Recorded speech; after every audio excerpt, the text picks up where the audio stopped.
A leitura de hoje está no Evangelho de São Mateus, no capítulo de número 12. Vamos ler.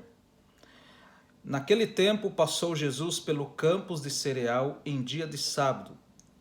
Seus discípulos estavam com fome e começaram a colher espigas e a comer. Quando os fariseus viram isso, disseram-lhe: Olha, os teus discípulos fazem o que não é permitido fazer no sábado. Ele, porém, lhe disse: Não lestes o que fez Davi quando teve fome e ele e os que com ele estavam? Como entrou na casa de Deus e comeu os pães da proposição que não lhe era permitido comer, nem aos que com ele estavam, mas só aos sacerdotes? Ou não lestes na lei que no sábado os sacerdotes no templo violam o dia e ficam sem culpa? Eu vos digo que está aqui quem é maior do que o templo. Se porém vós soubesseis o que significa misericórdia, quero não sacrifícios, não condenareis os inocentes, pois o Filho do Homem é o Senhor do sábado. A partir dali entrou na sinagoga deles, e estavam ali um homem que tinha uma das mãos atrofiadas. Eles, para acusarem, o interrogaram: É permitido curar no sábado? Ele lhe respondeu: Qual de vós será o homem que, tendo uma ovelha e no sábado ela cair numa cova, não vai pegá-la e tirá-la de lá? Quanto mais vale um homem do que uma ovelha, logo é permitido fazer o bem nos sábados. Então disse aquele homem: Estende a tua mão. E ele a estendeu, e ficou sã como outra. Os fariseus saíram, conspiraram contra ele para o matarem. Jesus, sabendo disso, retirou-se dali, acompanhou uma grande multidão, e ele curou todos os doentes, recomendando-lhe rigorosamente que não dissessem quem ele era, para que cumprisse o que fora dito pelo profeta Isaías: Aqui está o meu servo que escolhi, o meu amado, a quem tenho prazer. Porei sobre ele o meu espírito, e ele anunciará justiça aos gentios.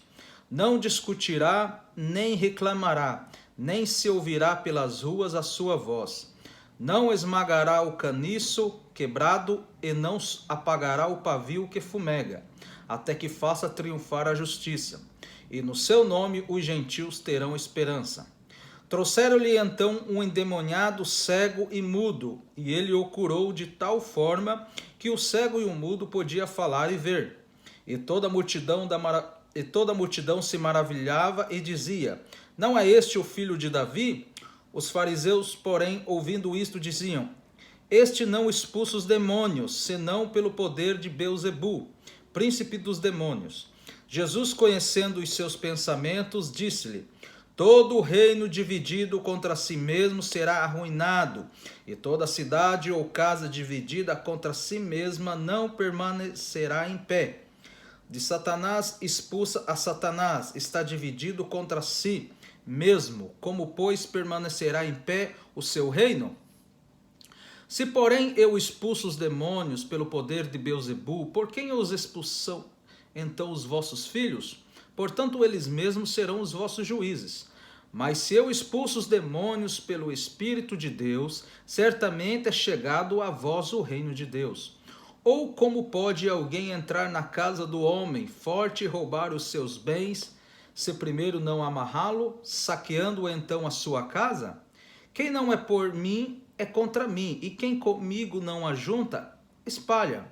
Portanto, eu vos digo: todo pecado e blasfêmia se perdoará aos homens, mas a blasfêmia contra o Espírito não será perdoado.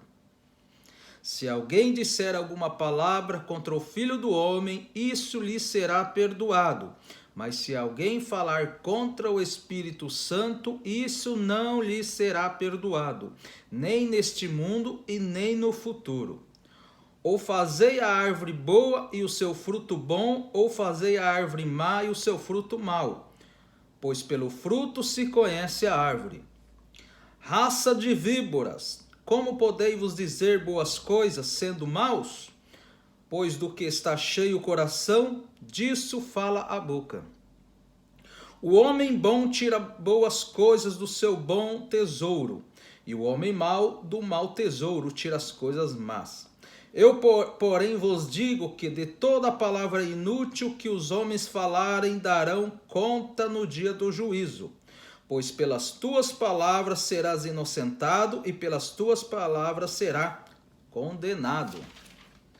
Então alguns mestres da lei e fariseus lhe disseram: Mestre, gostaríamos de ver da tua parte algum sinal.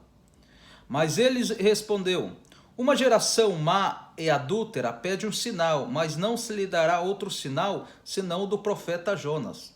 Pois como Jonas esteve 3 dias e 3 noites no ventre do grande peixe, assim estará o Filho do Homem, 3 dias e 3 noites no seio da terra. Os ninivitas ressurgiram no juízo com essa geração e a condenaram, pois se arrependeram com a pregação de Jonas. E aqui está a quem é maior do que Jonas. A rainha do sul se levantará no dia do juízo com esta geração e a condenará, pois veio dos confins da terra para ouvir a sabedoria de Salomão. E aqui está quem é maior do que Salomão. Quando o espírito imundo sai do homem, anda por lugares estéreis, buscando repouso, mas não o encontra. Então diz: Voltarei para minha casa de onde saí. E voltando, acha-a desocupada, varrida em ordem. Então vai e leva consigo outro 7 espíritos piores do que ele, e entrando habitam ali. E são os últimos atos desse homem piores do que os primeiros. Assim acontecerá também a esta geração má. Falava ele ainda à multidão quando sua mãe e seus irmãos estavam do lado de fora querendo falar com ele. Disse-lhe: Alguém, tua mãe e teus irmãos estão lá fora e querem falar contigo? E ele, porém, respondeu ao que lhe dera o aviso: Quem é minha mãe e quem são os meus irmãos? E estendendo a mão para o discípulo e disse: Aqui está minha mãe e meus irmãos. Pois todo aquele que fizer a vontade de meu Pai, que estás no céu, esse é meu irmão, irmã e mãe. Amém?